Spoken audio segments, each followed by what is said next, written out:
ରାଘବଙ୍କ ଲଙ୍କା ଯାତ୍ରା ଅନୁକୂଳ class 10th most important MCQ discussion. 1 number କବି ସମ୍ରାଟ କିଏ? ରାଧାନାଥ ରାୟ ନା ଉପେନ୍ଦ୍ର ଭଞ୍ଜ ନା କାଳିଦାସ ନା ନନ୍ଦିକିଶୋର ବଳ? ବକ୍ସରେ କୁହନ୍ତୁ କୋଉଟା ହବ ଆନ୍ସର। ଅପସନ୍ ଏ, ଏଇଟା ହବ ଖ, ଅପସନ୍ ଖ ଉପେନ୍ଦ୍ର ଭଞ୍ଜ। 2 ନମ୍ବର କେଉଁଠି ଉପେନ୍ଦ୍ର ଭଞ୍ଜଙ୍କ ରଚନା ନୁହେଁ? ସୁଭଦ୍ରା ପରିଣୟ ନା ଛାନ୍ଦଭୂଷଣ ନା ରସିକ ହରାବଳି ନା ପଦ୍ମିନୀ? ଏଇଟା ଆନ୍ସର ହବ ଘ, ପଦ୍ମିନୀ। ରାଘବଙ୍କ ଲଙ୍କା ଯାତ୍ରା ଅନୁକୂଳ କବିତାରେ କବି କିଏ? କାଳିଦାସ ନା ଉପେନ୍ଦ୍ର ଭଞ୍ଜ ନା ଫକୀର ମୋହନ ନା ଦୀନ କୃଷ୍ଣ ଦାସ? ଏଇଟା ହବ ଆନ୍ସର ଖ, ଉପେନ୍ଦ୍ର ଭଞ୍ଜ।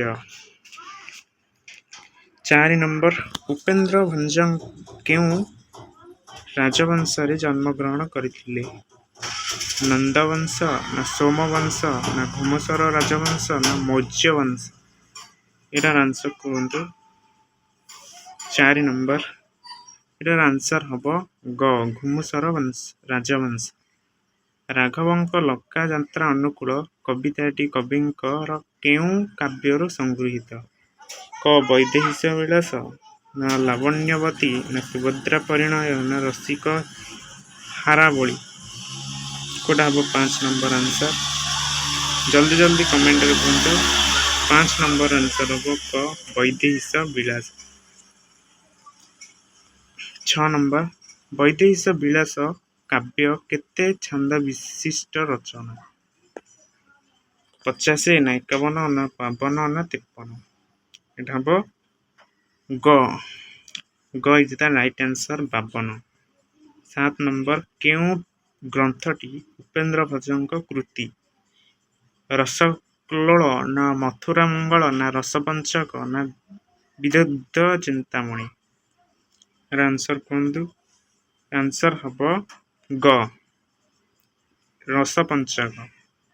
ଉପେନ୍ଦ୍ର ଭଞ୍ଜଙ୍କ ଲାବଣ୍ୟବତୀ ଏକ ଦେଶ ଚୌପଦୀ ନା ଚୌତିସା ନା କାବ୍ୟ ନା ଶବ୍ଦକୋଷ? କୁହନ୍ତୁ ଜଲ୍ଦି କମେଣ୍ଟରେ। 8 ନମ୍ବରର ଆନ୍ସର ହବ ଗ, କାବ୍ୟ। କାବ୍ୟ is the right answer. 9 Upendra ଭଞ୍ଜଙ୍କ ଦ୍ୱାରା ରଚିତ କେଉଁ ପୁସ୍ତକଟି ଏକ ପଦ୍ୟାତ୍ମକ ଶବ୍ଦକୋଷ? ଗୀତାଭିଧାନ ନା ରଞ୍ଚକ ନା କଳା କୌତୁକ ନା ପ୍ରେମ ସୁଧାନିଧି? କୋଉଟା ହବ ଆନ୍ସର? ଜଲ୍ଦି ବତାଅ। ଏର ଆନ୍ସର ହବ ଗୀତାଭିଧାନ।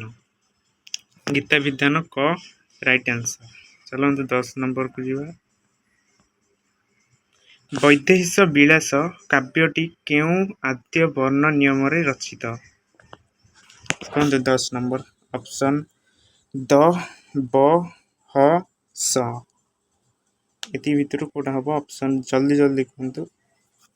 10 ନମ୍ବରର ରାଇଟ୍ ଆନ୍ସର ହବ ବ ଅକ୍ଷର ଦ୍ୱାରା ହିଁ ବୈଦେହୀଶ ବିଳାସ କାବ୍ୟଟି ଆଦ୍ୟ ବର୍ଣ୍ଣ ନିୟମରେ ରଚିତ ହୋଇଛି। ବୈଦେହୀଶ ବିଳାସ କେଉଁ ପ୍ରକାର ବାକ୍ୟ? କୃଷ୍ଣ ବାକ୍ୟ ନା ଖଣ୍ଡବାକ୍ୟ ନା ଗୀତି ବାକ୍ୟ ନା ରାମ ବାକ୍ୟ? 11 ନମ୍ବରର ଆନ୍ସର କୋଉଟା ହବ? ଅପସନ୍ ଭିତରୁ 4ଟା ଅପସନ୍ ଭିତରୁ କୋଉଟା ହବ? ଜଲ୍ଦି କୁହନ୍ତୁ। ଅପସନ୍ ହବ ଘ, ରାମ ବାକ୍ୟ। ବୈଦେହୀଶ ବିଳାସ। ଉପେନ୍ଦ୍ର ଭଞ୍ଜ କେଉଁ ମନ୍ତ୍ର ଜପ କରି କବିତ୍ୱ ଲାଭ କରିଥିଲେ? ଉପେନ୍ଦ୍ର ଭଞ୍ଜ କେଉଁ ମନ୍ତ୍ର ଜପ କରି କବିତ୍ୱ ଲାଭ କରିଥିଲେ? ରାମ ତାରକ ମନ୍ତ୍ର ନା ଶିବ ସହସ୍ର ନାମ ନା ହନୁମାନ ଚାଳିଶା ନା ଗାୟତ୍ରୀ ମନ୍ତ୍ର? ଏଥିରେ ଭିତରୁ କୋଉଟା ହବ? ଜଲ୍ଦି ସେ କମେଣ୍ଟରେ କୁହନ୍ତୁ।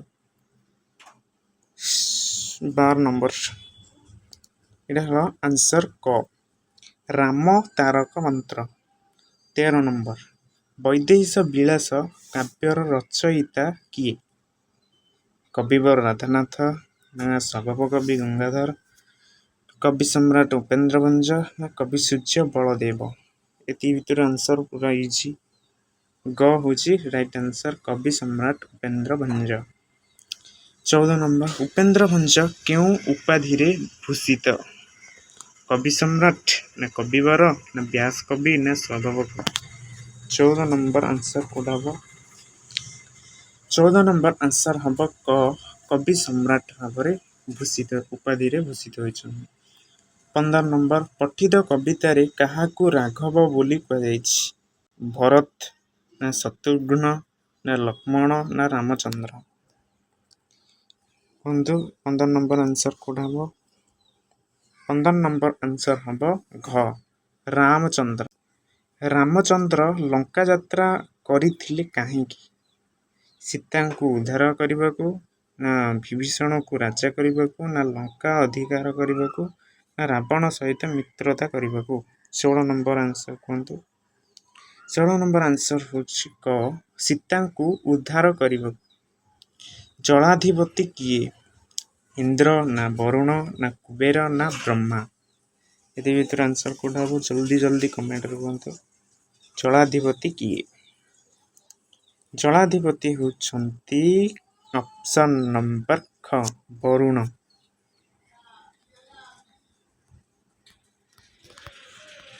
18କୁ ଯିବା। ସିନ୍ଧୁକୁ କେଉଁଥିରେ ପୋତିବା ପାଇଁ ରାମଚନ୍ଦ୍ର ସ୍ଥିର କଲେ?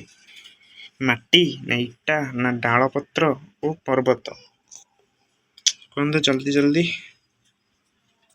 ଘ ଅପସନ୍ ନମ୍ବର ଘ ଇଜ୍ ଦ ରାଇଟ୍ ଆନ୍ସର ପର୍ବତ।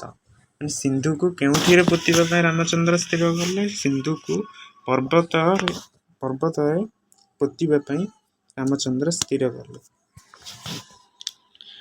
19 ନମ୍ବର ରାମଚନ୍ଦ୍ର ବିସ୍ମୟରେ ନିଶ୍ୱାସ ଛାଡ଼ିଥିଲେ କାହିଁକି?